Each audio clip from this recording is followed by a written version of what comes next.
Bonjour à tous et bienvenue sur cette nouvelle vidéo. Je suis très heureuse de vous accueillir aujourd'hui. J'espère que vous allez tous bien et je vous propose de regarder ce qui va se passer au niveau astro dans le ciel de juin. Alors, on est très concentré sur les énergies Gémeaux en ce moment, surtout depuis l'arrivée de Jupiter dans le signe bien sûr, mais ça va continuer puisque le 3, c'est Mercure, le maître du signe, qui va arriver dans le signe, et le 6 juin, lors de la nouvelle lune, il n'y aura pas moins de 5 planètes dans ce signe, donc c'est dire qu'il aura une grande influence sur nous, au moins en début de mois. Et ces influences vont donc s'estomper, donc tout doucement, avec le 17 juin, Mercure qui sort déjà du signe des Gémeaux pour aller en Cancer. Ce sera le même jour que Vénus d'ailleurs. Et le 20 juin, le Soleil partira à son tour. Il restera uniquement Jupiter après cette date. Voilà, mais ça nous fera beaucoup moins d'énergie, un petit peu d'éparpillement, parce que c'est un signe d'air, les Gémeaux, et il va nous donner envie de tout savoir, de tout comprendre, d'aller tout regarder. Il va éveiller notre curiosité et surtout avec Jupiter dans le signe, cela va renforcer justement nos besoins d'apprentissage et notre soif de connaissance. On parlera aussi de Mars qui arrivera en Taureau le 9 juin, de la conjonction Soleil-Mercure le 14 juin, alors pas parce que c'est la conjonction, mais il va y avoir pas mal d'aspects intéressants à regarder. Et puis on jettera un petit coup d'œil déjà sur la carte de la pleine lune, donc à la fin du mois, le 22 juin, dans l'axe Cancer-Capricorne. Donc, avant de commencer, comme d'habitude, je vous propose de faire un tour de la situation des planètes pour mémoire au 1er juin 2024, histoire de voir un petit peu comment le mois se présente. Donc, ce qu'on peut déjà noter, c'est qu'on a déjà par rapport au mois précédent une ouverture sur le signe des Gémeaux. Souvenez-vous, on était resté quelques mois avec toutes les planètes concentrées sur uniquement les 4 signes entre le Verseau et le Taureau, et donc les énergies étaient vraiment très concentrées sur un même endroit du thème. Fin de l'hiver, début du printemps, c'était vraiment le passage à un nouveau cycle. Ce passage est désormais fini puisque nous recommençons à avancer de manière un peu plus normale dans notre vie. Donc là, au niveau de la position des planètes, on pourrait dire que c'est une forme de stabilisation. Quoique, avec le signe des Gémeaux, ça ne va pas être encore évident tout de suite. On va tout doucement vers une stabilisation. Je pense que la stabilisation, elle arrivera vraiment à la fin du mois, lorsque le Soleil, Vénus et Mercure seront en Cancer. Ça sera beaucoup plus calme. Bien sûr, il y aura toujours des aspects un petit peu, plus ou moins difficiles, en fonction de nos thèmes. Mais au sens général, les énergies vont être moins changeantes, on va dire. Donc, pour reprendre la position des planètes, c'est le Soleil qui ouvre le bal, ici à 10 degrés des Gémeaux, suivi de près par Vénus, une belle conjonction. Soleil-Vénus, c'est toujours très agréable. Voilà, c'est toujours plein de douceur, de joie. Et dans le signe des Gémeaux, qui est un signe joyeux, donc forcément, ça nous donne envie de sortir, de voir du monde, et de nous ouvrir aussi à des choses nouvelles et puis de nous changer les idées, de nous changer la tête. Ensuite, on a Jupiter, bien sûr, qui est tout fraîchement rentré dans le signe des Gémeaux. C'était le 26 mai. Si vous n'avez pas vu ma vidéo à ce sujet, je vous invite à la regarder pour avoir plus d'informations sur toute la durée de ce transit dans le signe des Gémeaux qui va durer 1 an, un peu plus. Ensuite, en Taureau, il nous reste encore 2 planètes. Alors forcément, Uranus y est toujours, elle va y rester pendant encore au moins 1 an dans le signe du Taureau, et là, elle est accompagnée de Mercure. Et donc, une conjonction Mercure-Uranus, ça nous stimule les neurones toujours. Donc, on va énormément réfléchir, et le fait d'avoir autant de planètes en Gémeaux, ça va encore plus stimuler notre intellect. Donc, attention, ceux qui ont des pensées répétitives, qui sont toujours en train de ruminer, de penser, voilà, essayez de vous ancrer. Justement, on est en Taureau avec Mercure. Essayez vraiment d'avoir une attitude plus consciente, un rapport à la Terre, un rapport à l'instant présent. Ça évite toujours d'être dans la lune, comme on dit. Voilà, mais bon, ça ne va pas durer puisque le 3, Mercure va déjà passer en Gémeaux. Mais sur toute la fin de la semaine, là, donc grosso modo, à partir de mercredi 29, jeudi 30, et puis tout ce week-end, les idées vont fuser et du coup, ça va être un peu compliqué pour canaliser tout ça. Ensuite, eh bien, dans le signe du Bélier, on a toujours Mars, Mars qui est en dominance dans son signe. Donc c'est toujours très très énergique, hein, bien sûr, comme période. Il y a quand même énormément de vitalité là. Et puis justement, le fait qu'il y ait des planètes en Gémeaux, eh bien, ça va augmenter encore l'intensité de Mars parce que c'est un signe d'air et du coup, ça va attiser le feu de Mars qui est dans son signe, le Bélier. Nous avons toujours en Poisson Neptune et Saturne. Pour l'occasion, le jour du 1er juin, eh bien, elles seront accompagnées de la Lune. Donc, le 1er juin, donc on a dit qu'on pensait beaucoup, mais je pense qu'on va également beaucoup rêver, beaucoup avoir la tête dans les nuages, comme je vous ai dit dans la Lune. Eh bien, là, c'est vraiment le cas. Donc, on est dans l'imagination. Là, pour garder les pieds sur terre, ça sera encore plus compliqué ce samedi 1er juin. Mais bon, l'aspect va passer très très rapidement. La Lune va très très vite aller en Bélier également. Et pour finir le bal, eh bien, c'est Pluton qui est ici en queue de wagon. Pluton qui est la seule planète rétrograde sur ce thème et du coup qui recule tout doucement dans le signe du Verseau pour retourner tout doucement dans le signe du Capricorne et ça sera le 2 septembre. Donc on a encore tout cet été avec Pluton en Verseau. Et du coup, on peut remarquer un magnifique aspect là entre Pluton et Jupiter, donc dans deux signes d'air, des possibilités de changement. Donc on est en trigone dans deux signes d'air, donc un aspect harmonieux pour une évolution plutôt positive. D'autant plus que Pluton est en position rétrograde, donc les changements vont se faire en douceur pour une fois. Voilà, donc je pense qu'on a bien fait le tour et que chacun saura à peu près où se situer par rapport à toutes ces positions. Donc, on va pouvoir voir les changements qui vont se produire tout au long de ce mois de juin. On va commencer par le 3 juin, Mercure qui rejoint le Soleil, Vénus et Jupiter dans le signe des Gémeaux. Mercure qui sera du coup dans son signe dominance, parce que je vous rappelle que Mercure a deux signes de dominance, le signe des Gémeaux et le signe de la Vierge. Alors il n'a pas tout à fait la même couleur dans ce signe. Dans le signe d'air des Gémeaux, il sera beaucoup plus intellectuel, il sera beaucoup plus curieux, ça va être la recherche de connaissances, des centres d'intérêt divers et variés, alors que dans le signe de la Vierge, il sera beaucoup plus terre à terre, j'ai envie de dire, dans ce signe de terre, beaucoup plus concentré, beaucoup plus responsable, plus méticuleux aussi. Et il est vraiment très différent, d'autant plus que ces deux signes sont en carré et donc qui ne sont pas d'éléments qui s'entendent entre eux. Bref, ici, dans son signe d'air, eh bien, va encore augmenter l'influence de ce signe, surtout que là il est avec Jupiter, il sera en conjonction le lendemain avec la planète.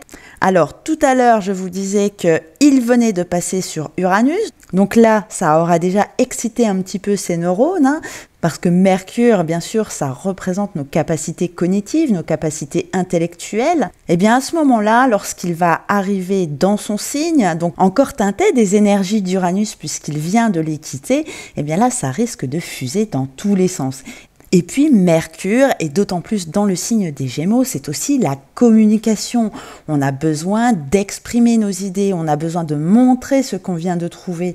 Et en parlant de communication, eh bien, nous serons lundi 3 juin et ça sera la dernière semaine, la dernière ligne droite avant les élections européennes. Donc, à mon avis, cette fois plus que les autres encore, on risque de voir tous les candidats s'égosiller, s'extasier et devenir peut-être même hystérique à certains moments pour justement se faire entendre. Alors quand c'est bien fait, ça va, mais là ça peut se faire justement avec la présence de Jupiter ici qui va venir grossir le trait encore. Ça risque de venir se faire de façon peut-être maladroite, parce que je vous rappelle que Mars sera toujours dans le signe des Béliers et du coup c'est une énergie vraiment très très forte qu'on a du mal à canaliser. Surtout ce lundi, regardez, la Lune en plus est à côté de Mars. Donc si vous voyez des gens crier ou hurler dans les rues, ne vous inquiétez pas, ça va passer, ce n'est que temporaire. C'est vraiment un aspect d'exaltation ici, pas au sens astrologique du terme bien sûr, mais bien au sens sens propre et qui va être vraiment très intense tout au long de la semaine. Peut-être le 3 juin un peu plus, mais il y aura aussi le 6 juin car la Lune va arriver dans le signe des Gémeaux et se placera à la hauteur du Soleil en conjonction exacte accompagnée de Vénus. Donc du coup, ça va nous faire au moment de cette pleine lune une triple conjonction, donc Soleil, Lune, Vénus, donc magnifique. Et puis le signe des Gémeaux sera mis en lumière et par sa planète dominante, donc qui est en conjonction à Jupiter dans le signe et qui va encore amplifier son action. Donc quand je vous disais que ce serait très Gémeaux, ça sera très Gémeaux. Alors peut-être que vous me trouvez peut-être un petit peu enthousiaste.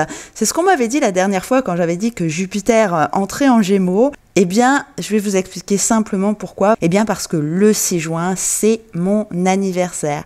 Et que quelques heures après cette nouvelle lune, eh bien, ça sera l'heure de ma révolution solaire. Donc, je vais avoir toutes ces planètes, du coup, pour toute une année avec moi sur ma RS qui a en plus un ascendant en Lion, donc une magnifique révolution solaire. Alors, pour la petite info, j'avais fait pas mal de révolutions solaires le mois dernier sur des personnes qui étaient justement nées avec un soleil au niveau de la nouvelle lune en taureau. Et bien, si vous vous rappelez, en fait, toutes ces planètes étaient en taureau le mois dernier. Et bien, c'est la même chose, mais du coup, côté Gémeaux.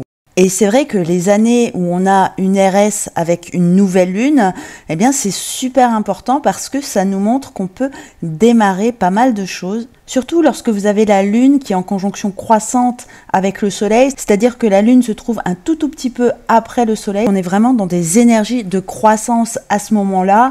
Mais bon, pour le coup, c'est quand même assez rare d'avoir en plus Vénus en conjonction exacte, donc ça amène encore un plus, le fait d'avoir Vénus avec soi et puis d'avoir la planète maîtresse de son signe chez soi bien sûr, et la présence de Jupiter bien sûr qui va transiter pendant un an dans le signe des Gémeaux. Voilà, donc il y a comme ça des années qui sont un petit peu plus exceptionnelles que d'autres.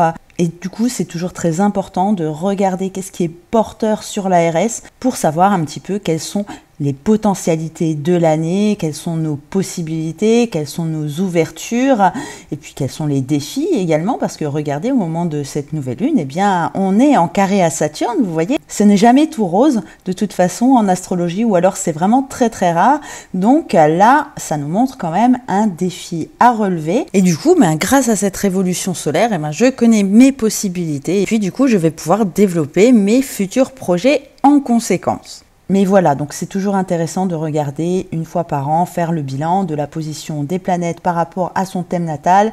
Et ce que j'aime aussi beaucoup faire, c'est l'enrichir avec les transits de l'année pour savoir vraiment quand agir, quels sont les vrais moments clés de l'année. Voilà, donc bref, le 6 juin, ce sera vraiment l'apogée de toutes les énergies Gémeaux là qui sont dans l'air en ce moment. Voilà, on ne va pas s'attarder trop sur cette carte, il y aura encore pas mal de choses à dire, mais je ne veux pas spoiler ma prochaine vidéo que je devrais sortir très prochainement sur justement cette nouvelle lune. Donc, passons à la carte suivante. Nous sommes toujours sur la même semaine. Le dimanche 9 juin, Mars arrivera dans le signe du Taureau. Donc, ça sera dimanche à 6h38 du matin. Alors, quelle coïncidence puisque c'est la fin de la campagne et du coup, c'est le jour des élections. Et comme le hasard fait bien les choses, eh bien, en Bélier, Mars a un esprit de compétition. Et du coup, cette compétition est justement finie. Ce 9 juin, Mars arrive en Taureau et il est plutôt dans un esprit de construction. Pour autant, nous aurons toujours autant d'énergie dans le signe des Gémeaux. Donc, vont-ils s'arrêter de parler nos candidats pour autant? Eh bien, ce n'est pas si sûr parce que regardez, ça, c'est la carte du matin lorsque Mars arrive en Taureau. Mais quelques heures après, la Lune qui se trouve à ce moment-là en Cancer, eh bien, passera dans le signe du Lion. Ça sera à exactement 22h20 le soir et du coup se retrouvera en même temps en face de Pluton et en carré à Mars, Mars qui sera également en carré à Pluton.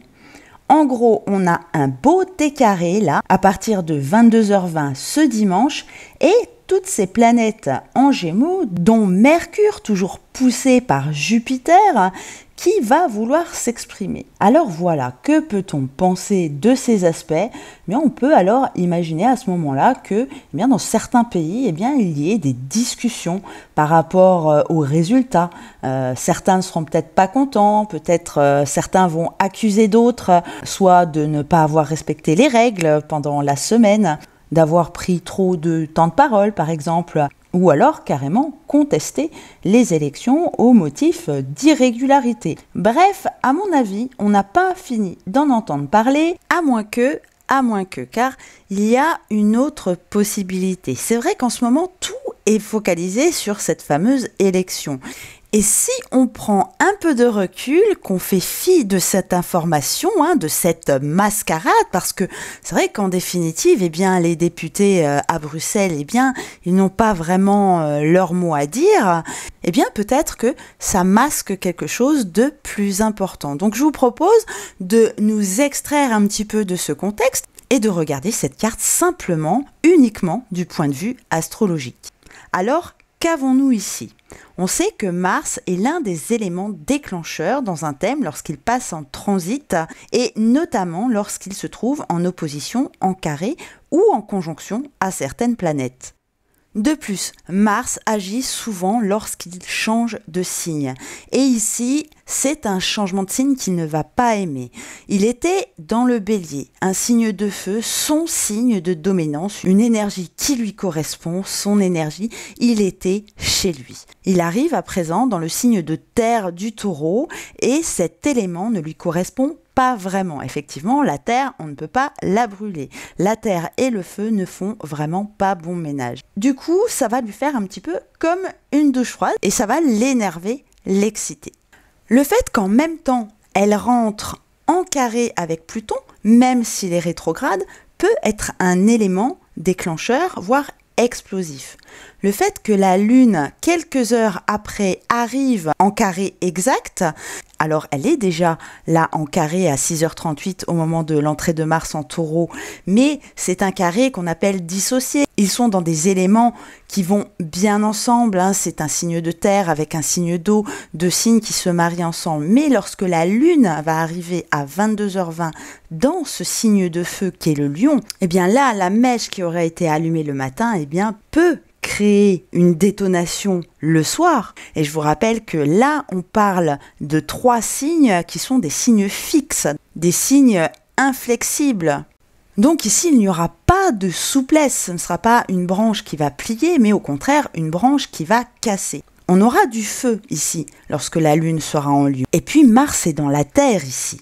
Donc on peut penser à une éruption volcanique, ça ce n'est pas exclu, mais on peut penser également à un événement géopolitique, Mars représentant la guerre. Donc si on fait fi des élections et de la mascarade un petit peu qui est là peut-être pour nous faire regarder autre part, on pourrait penser qu'il peut y avoir un événement important qui se trame au niveau géopolitique.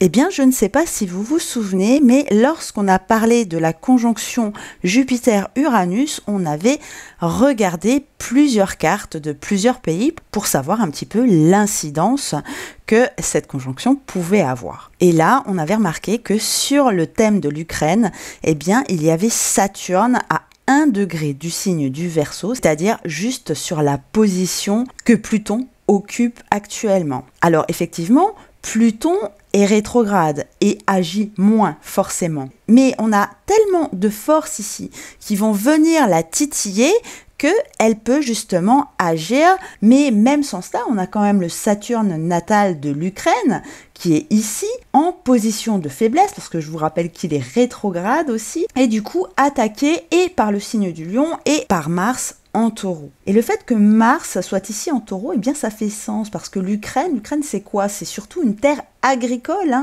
Donc on est là sur le signe de l'agriculture, et puis sur une notion de territoire ici, parce que c'est bien un problème de territorialité, puisque la Russie veut annexer une partie de l'Ukraine tout au moins.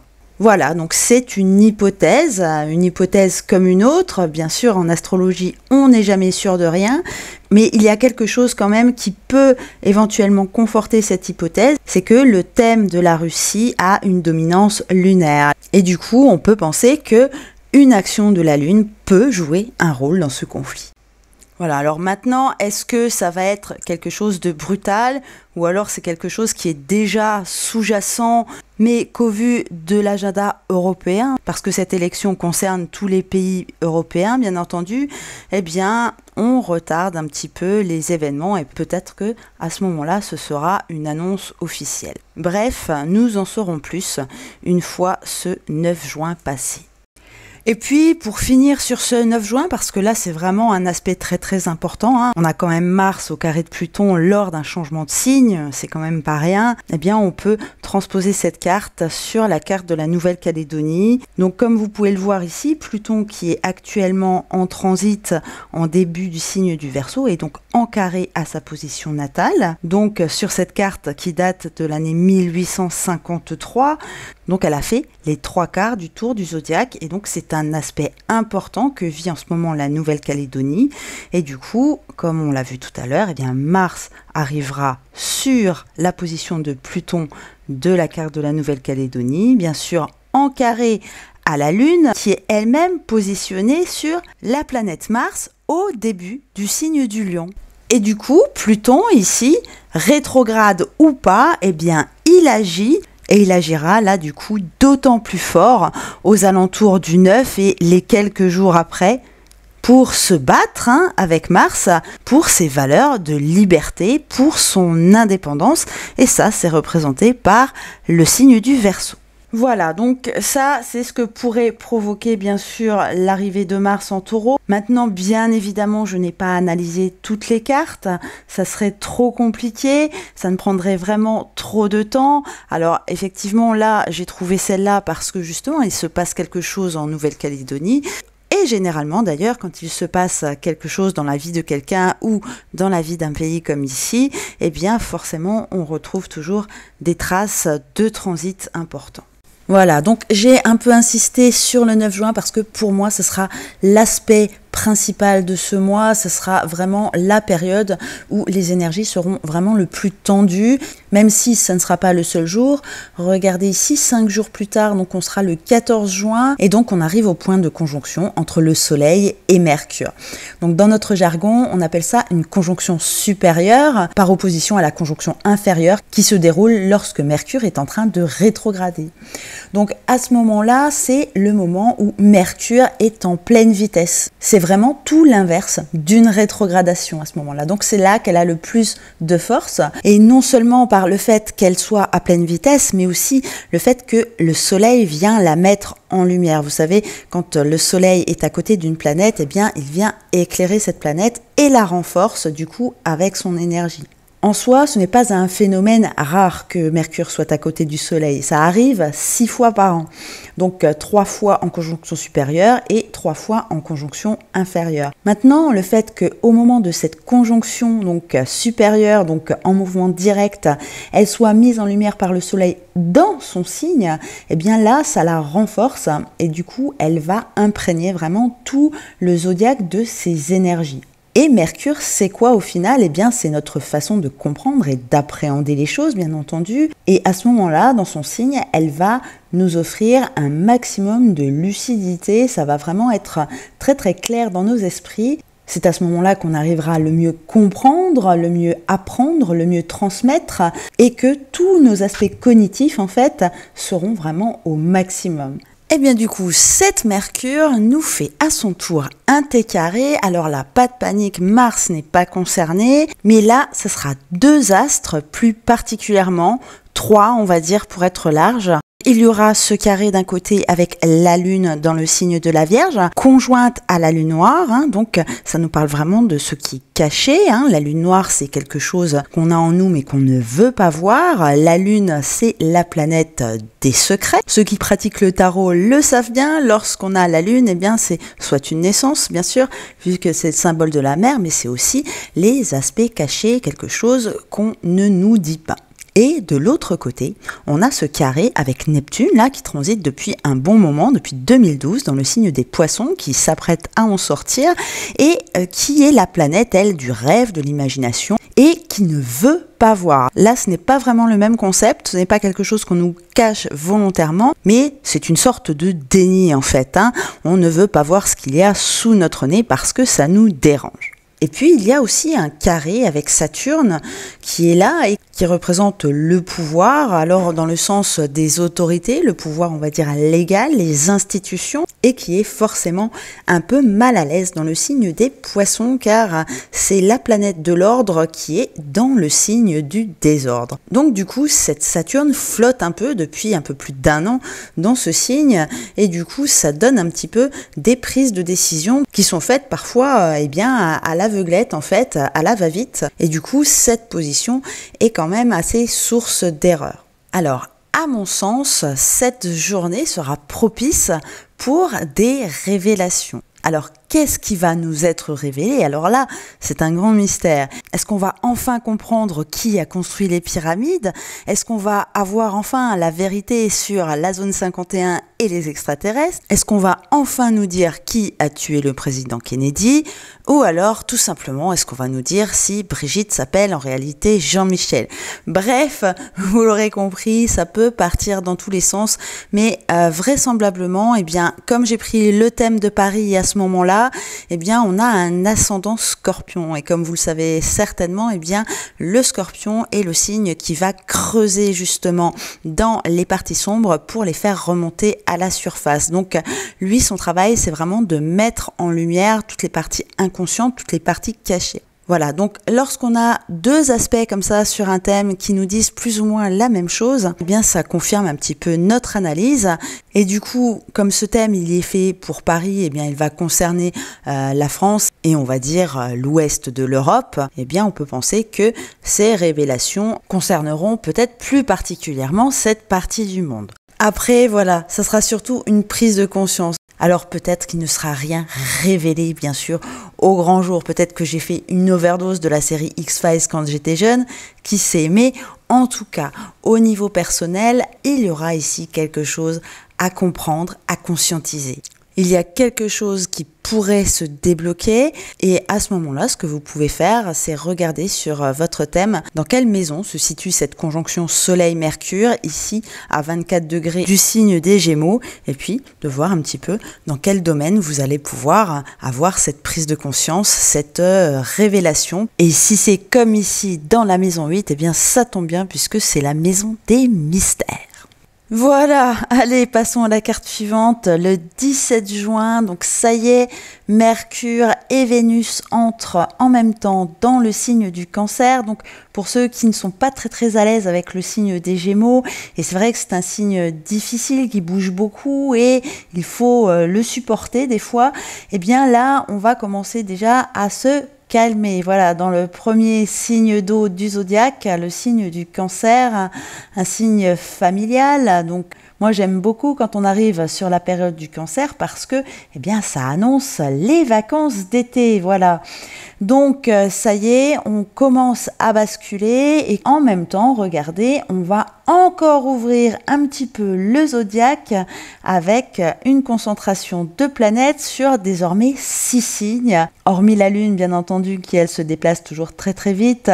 Mais bon, voilà, les énergies s'ouvrent encore un petit peu et puis ça va faire du bien. Alors Mercure en Cancer, elle va plus jouer un rôle d'introspection, ça va être beaucoup moins communicant, ça sera beaucoup des réflexions intérieures très profondes des fois, ça sera très tourné vers les sentiments, surtout là avec Vénus ici en conjonction, on va vouloir beaucoup plus de douceur, on va vouloir de la protection, on va vouloir un petit peu se mettre à l'abri, peut-être en famille, prendre des bons moments sympas, un petit peu d'intimité et puis simplement profiter de la vie et prendre juste les moments qui viennent comme ils sont et puis apprécier vraiment la beauté de chaque instant.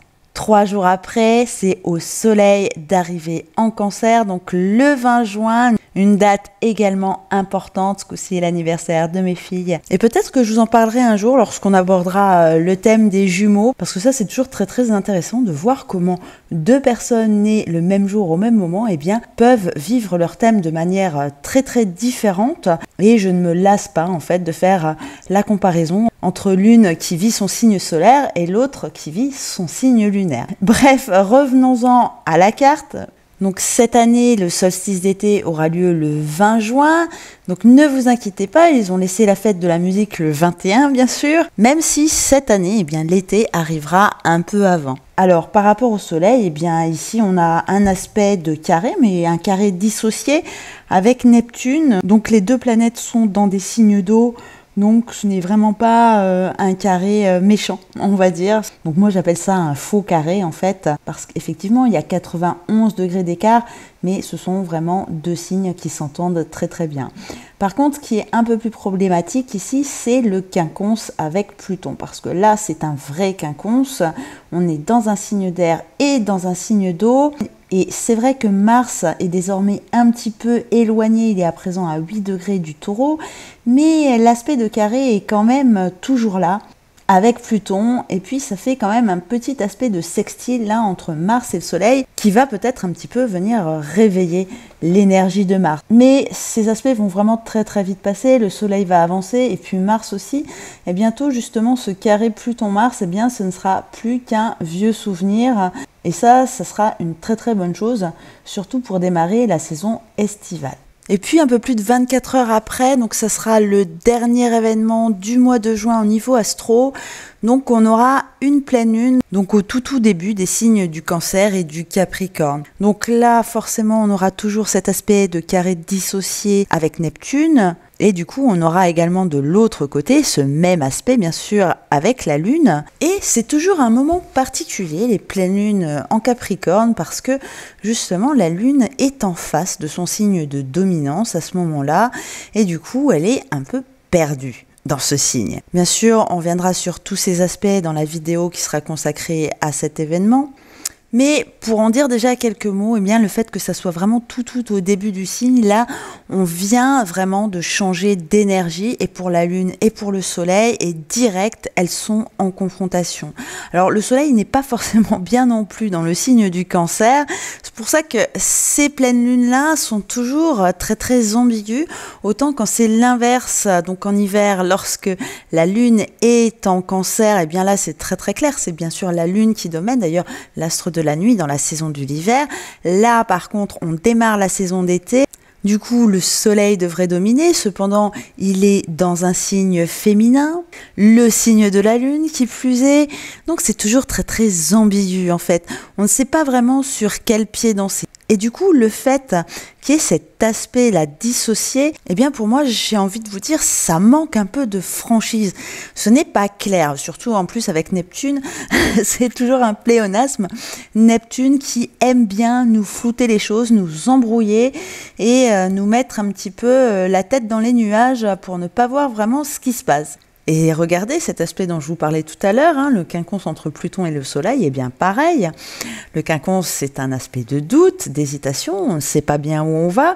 Des fois, il vaut mieux avoir un bon carré, au moins c'est clair et net, qu'un mauvais quinconce qui nous embête et qui a du mal à s'exprimer. Voilà, donc on parlera certainement d'état de flou à ce moment-là. Donc après, je vous avouerai que je n'ai pas encore pour l'heure été analysé plus profondément tout ça. Je le ferai bien entendu en temps voulu. Mais là, du coup, je pense qu'il va nécessiter un peu plus de travail que d'habitude. Et oui, des fois, on tombe sur des thèmes hyper faciles. Et puis, des fois, comme ça, on est dans le doute et il faut creuser. Et c'est ce que je vous proposerai du coup sur la vidéo de cette pleine lune. Après cette pleine lune, eh bien, il n'y aura pas grand-chose qui va bouger sur cette carte. Donc, ce sera un moment plutôt calme. On n'aura pas d'aspect majeur pendant cette période. Donc, la fin juin risque d'être assez calme. Donc, c'est le moment justement pour en profiter, vu qu'on aura pas mal d'énergie en Cancer. Donc, tranquillou, on prend soin de soi et c'est très bien comme ça. Et là, sur cette carte du 30 juin, on voit déjà se profiler le grand aspect qu'il y aura au mois de juillet. Donc, ce sera le 15 juillet. Donc, la conjonction Mars-Uranus. Donc, une conjonction Mars-Uranus. Moi, je n'aime pas trop ça, vous me connaissez maintenant. Donc, on en parlera forcément beaucoup sur la vidéo du mois prochain. En gros, les deux grands aspects de cet été, eh bien, ce sera justement ce 15 juillet avec conjonction Mars-Uranus. Et puis, le 14 août, Mars aura rejoint Jupiter pour former une conjonction dans le signe des Gémeaux. Voilà, donc sur ce, je vais m'arrêter. Je commence à avoir un petit peu la voix qui fatigue là. Donc j'espère que ça vous aura un petit peu éclairé pour votre mois à vous. Bien sûr, c'est le but de ces vidéos. Et puis ça permet aussi d'en profiter pour comprendre un peu mieux l'astrologie. J'ai complètement oublié de vous demander de liker, donc d'appuyer sur le pouce bleu en début de vidéo. Ça m'aide toujours pour le référencement. Je sais qu'il y en a beaucoup d'entre vous qui le font de manière automatique. Et puis si vous avez des indices par rapport à ce qui pourrait nous être révélé, ou alors si vous avez des compléments à apporter ou même des questions en fonction de certains transits, eh bien n'hésitez pas à me les mettre en commentaire. Et si vous voulez un complément d'information beaucoup plus complet par rapport à votre thème, eh bien vous pouvez vous rendre sur mon site internet et commander une analyse. Le lien est en description de cette vidéo. Voilà, bah écoutez, sur ce, je vous souhaite un agréable mois de juin à tous. Moi, je vous retrouve très bientôt parce que c'est bientôt la pleine lune. Et oui, ça va très vite. Donc, je pense que je mettrai la vidéo ce week-end ou peut-être avant, je ne sais pas, je verrai. Et en attendant, je vous souhaite une très bonne fin de semaine à tous. Et surtout, prenez soin de vous, c'est important. À bientôt.